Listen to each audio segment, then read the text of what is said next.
Looks like we've come a long way since Marilyn Manson was accused by Evan Rachel Wood of all that stuff he allegedly did that she had no evidence for. And now Marilyn Manson charts another number one and several new top tens, reported by Forbes, by the way, who is a bit more respectable than these other little publications that print anything for a click. Not that Forbes is great, but let's just say better. Anyway, let's see what we got. Despite serious controversies and legal issues, Marilyn Manson's fan base has remained loyal. The rocker returns to the Billboard charts this week with brand new music, and he scores another immediate number one right out of the gate with his latest tune.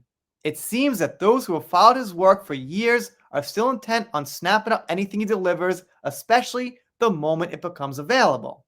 They go on to say Manson and his band covered In the Air by Phil Collins. It's a surprise bestseller in several nations, but mostly the US, and they judge it by pure purchases, is what they say. So I'm assuming not like by popularity or judgment on how good it is or whatnot, just pure sales.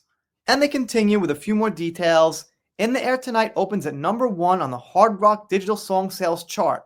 Despite his long-standing success in the genre, Manson's now collected just 3 number one hits on the list, and he's only begun earning them fairly recently after Billboard introduced the Tally, which focuses solely on the best-selling hard rock cuts throughout the US just a few years ago.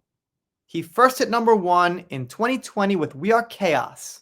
They say Sick of the Secrets Within held number one for a little while, and they mentioned some close calls he had that didn't quite break the top 10. They say his cover of Sweet Dreams got pretty high up, but not top 10. I personally think that's like one of his best covers. And they say In the Air Tonight debuts at number 2, which I heard as well, and that's also pretty good. By the way, little fun fact, I heard that Phil Collins divorced his wife by leaving her an answering machine message. Doesn't sound so noble. And they finish with this. That position now marks a new all-time high for Manson on the list of best-selling songs in America.